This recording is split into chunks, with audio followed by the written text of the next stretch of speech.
Hello, hello, and welcome to another episode of the Unstoppable Woman podcast. I'm Amira Alvarez, founder and CEO of the Unstoppable Woman, a global coaching company helping ambitious, driven women who want more for themselves really create that in their lives and businesses. So whether you're building a company as an entrepreneur or you're building a company as an entrepreneur, you know that you were made for more and you're going for it. And how do you create that amazing, exquisite, epic life? That's what we are all about here. And today I want to talk about this concept of success leaves trails. So I am fascinated by people past who had very successful lives, who did extraordinary things, and what they did, what was their story, what was their path, their journey. And there's this concept that success leaves clues. There's a trail, there's information there. And I'm constantly triangulating that. I hope you are as well. And what I'd like to talk about today is a few of the takeaways that I had from the David Beckham documentary that is on Netflix. And I just wrapped it up. I just finished watching it and it was so good. Oh, so good. I just love learning about successful people's paths. And we could have a whole other conversation about what success means and how do you define success. But today, I'm just going to assume that we're going to agree that David Beckham is an extraordinarily successful human. Now, he's not a woman. I get that. He's married to an extremely successful woman named Victoria Beckham, aka Victoria Adams, aka Posh Spice. And she is someone that I would love to have a conversation with, love to dive into her life. This documentary was not about her. It was about her in relationship with David and the life that they created, but not her story per se, which I would love to learn. So first off, they actually called him Golden Balls, which is such a funny nickname. But of course, he's a footballer, so that makes some sense. But everything he touched turned to gold. And he seemed to have never-ending success in all the arenas that he chose to put himself forth in. Now, that is not actually true. That's a storyline that people have perpetuated about him. And sure, he's had extraordinary success, but there were some very hard times and not everything was golden. And in particular, you know, this documentary, of course, is edited through the lens of the interviewer, the editor, the director, the producer. There's a particular slant that was presented here, so we need to know that this is probably not the full story. They edit it to make it into a compelling docuseries. But that said, one thing that was highlighted and was very poignant for me was that when he first played for England in the World Cup final, he got a red card, which meant that he was ousted from the World Cup. And you could argue whether that was legit, whether it was an extreme action on the part of the referee, but he was ousted.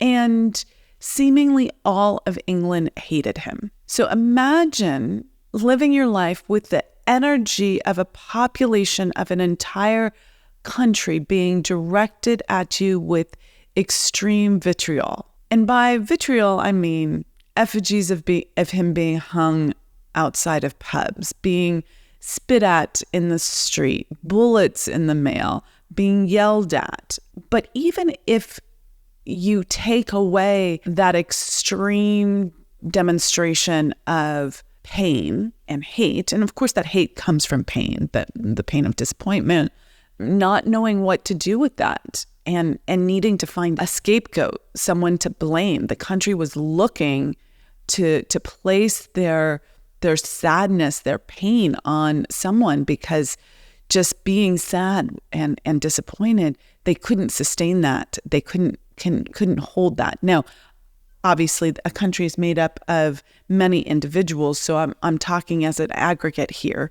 And all those people were not necessarily doing these incredibly outward demonstrations of pain, of hate, but many of them were blaming him in their hearts. And so there's frequency, there's energy, there's experience, there's actual experience of someone spitting on you, all of that. Could you imagine having that level of vitriol being targeted at you energetically and actually? Like, how do you get through that? How do you deal with that? And we're talking not just for a few days, but for months and months and months and months and months. And yet he persisted, which leads me to muse that if you're ambitious, if you're driven, if you're powered by an inner calling, which he was, he had a strong desire to love football and to be the best footballer there is. For those of us in the United States, I'm talking about soccer here. But when you are someone who is going for more like that, there are going to be intense highs and intense lows. Like, he had incredible highs, incredible wins, and there will be intense lows. This is the law of rhythm. And most people aren't courageous enough to lean in to life and go after those highs because intuitively they know that there is the potential to be matched by an equal and opposite low. And this was a very intense low. This was an intense period. But the uber successful get to be uber successful because they persist through the lows, and they persist by looking at what they desire, their end goal, not by not feeling. He felt. He was stoic for sure. He was not retaliating. He never retaliated in pain back, which was a way of neutralizing the energy that was coming at him. It was a way of allowing it to go past him. Though I believe that he felt guilty about that move in the World Cup that caused the red card. So he was matching their pain with his pain in some way, and we get vibrational matches. So yes, he was stoic. Yes, he persisted.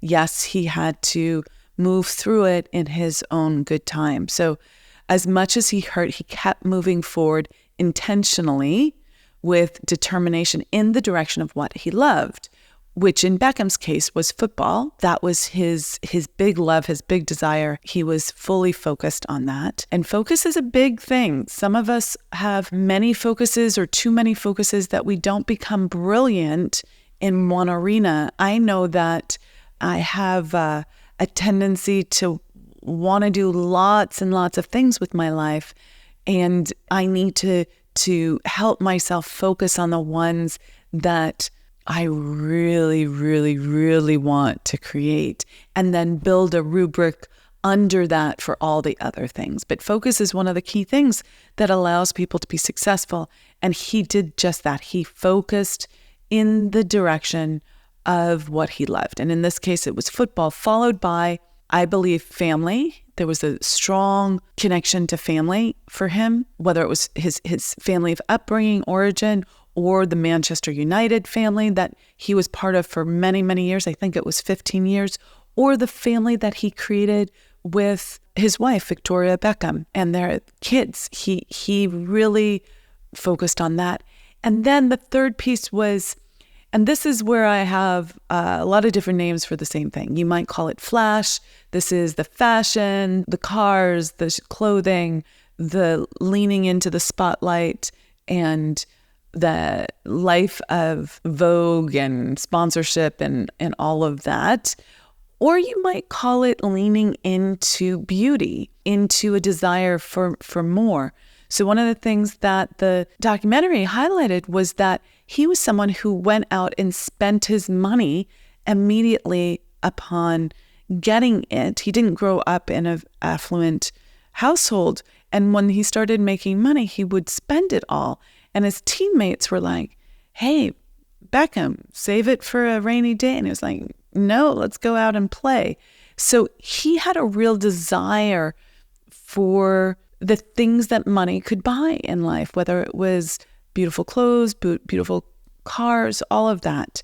And it was important to him. And I think this is something that I've done with my own life as I've looked back with 2020 hindsight. If you look back, his desire for that helped him match vibrationally to his soon-to-be girlfriend, fiance, and wife, Posh Spice, who was very much into that as well.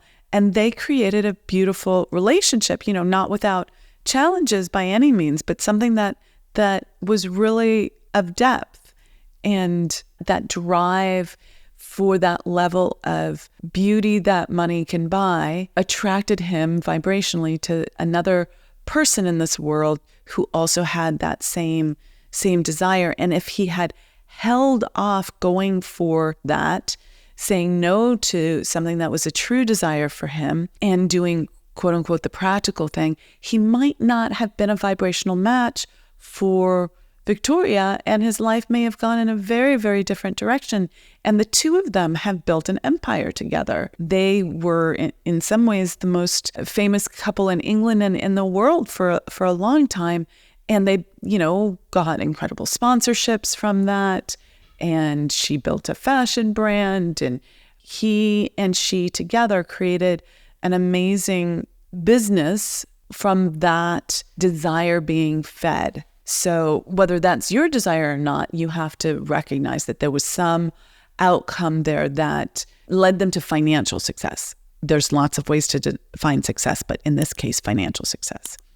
So going back to this concept of focus, he wasn't going in a lot of directions. He had a lot going on in his life, but it was football, family, and this pursuit of the beauty that money can buy. And this level of focus is a form of order. And the universe loves order. Thomas Trord, who was a judge who wrote an English judge in the 19th century, I think, early 20th century, says that order is heaven's first law. And I've always loved that statement. Order is heaven's first law. And I had to really think about what that meant. Like, what does that mean? There's chaos, there's order, there's both, right? There's the Big Bang and the universe explodes. There's a lot of chaos, but then there is this creating of order from that chaos. And there's a constant rhythm of that, back to the law of rhythm, where there's a seemingly out of control chaos that isn't chaotic. If we look at it from a higher level, then we can see the order, we can see the way. But if we're in the chaos, it feels chaotic. But our job when we're in the chaos is to lovingly move to a level of awareness that helps us see the order, to act in ways that are more and more ordered. I think that's a really important piece.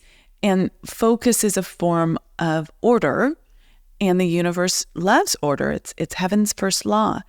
And yet you also have to ask, and this documentary brings it up quite clearly as a question, is there such a thing as too much order? And by saying the documentary brings it up as a thing, they just highlight Beckham's seeming obsession with order in his environment, from the meticulous way that he keeps his kitchen to the order of his clothes in his closet. And you might say that all of this is slightly OCD. That's the implication. He even smiles in a little chagrined kind of way. And you might also say maybe he has too much time on his hands now. You could make all sorts of arguments. But what I believe is that I imagine that this level of beauty in his environment, that this order creates, quiets his mind and takes the chaos of his life, the chaos of the memories, the chaos of everything that he is creating and building, and quiets it in his mind.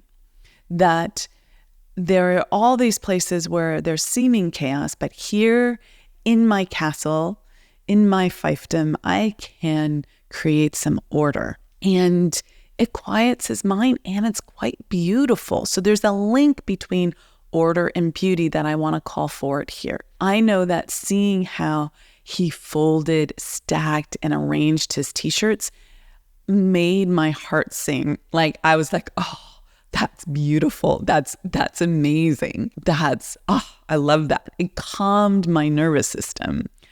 And, I am someone who loves a clean and ordered house. I might be a piler, not a filer, but I love order. I love a visually peaceful environment. I organize my closet by both the type of clothing and the color. I like my shoes all facing the same way, lined up, color coordinated, organized by type, all of that. It's so peaceful and easy on my eyes. So I totally related to this. I may not have taken it as far as him, but I was like, yeah, order creates so much beauty and beauty creates so much order. And then it made me muse, I wonder what the closets of the uber successful are like. I can't really imagine someone who is top of their game having a disordered environment, okay? But is there such a thing as too much order, right?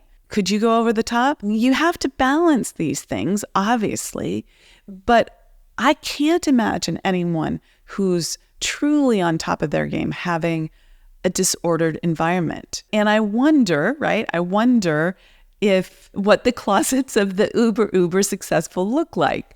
Are there any super uber successful people in life that have a disordered environment? It's an interesting question. I don't have an answer to that. I haven't done a research project on that, but I can't really imagine someone who's incredibly successful living in that kind of chaos. Now, I could imagine, say, someone who's a physicist or something having a messy environment because they're so in their mind. Their minds are what's ordered. That's where they're placing their energy for order. So I suppose there's places where that could come forth. But it begs the question, does order create success, or are the successful naturally ordered? I wonder that. Does order create success, or are the successful naturally ordered? What do you think about that? And just to be clear, an OCD compulsion for order alone does not create success, right? We can see that. We know that there are people who have OCD and it's limiting to them. It's keeping them small. It's limiting their life and what they can do. It's a constraint, it's not additive. But a disordered environment and disordered thinking certainly creates friction that gets in the way of success in both life and business. It uses up your energy. It's an energy leak, if you will. And I think that's an interesting play back and forth. To one extreme, it's taking up too much of your energy and you're channeling too much of your focus there. So it limits the rest of your life. But if you don't attend to the order, if you have disorder in your environment, then it becomes this place where you're leaking energy. Your mind keeps going back to it. You keep getting distracted by your environment.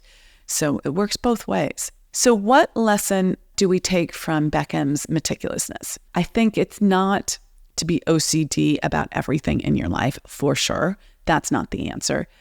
But I think the lesson is to find the order that creates beauty and flow for you in your life and build on that.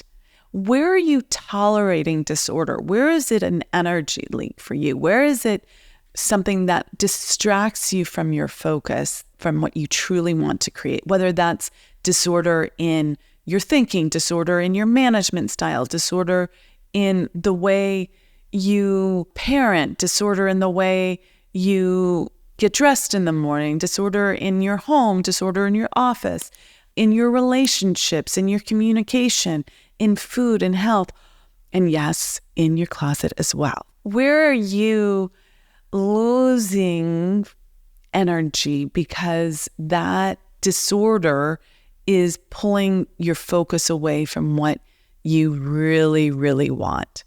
So my call to action for you today would be to create that order, incrementally perhaps, but watch as you create that order, your peace, your ease, and your success increase. So I hope you find that helpful. If you haven't already watched the documentary, please go watch. There's so many other takeaways that we could be talking about from that documentary, but those are the highlights for me. And thank you for listening. Thank you for subscribing. Thank you for liking and commenting and being part of our community of Unstoppable Women. I'm Amira Alvarez, founder and CEO of the Unstoppable Woman, and I will see you in the next episode. Take care. Have an unstoppable day. Bye.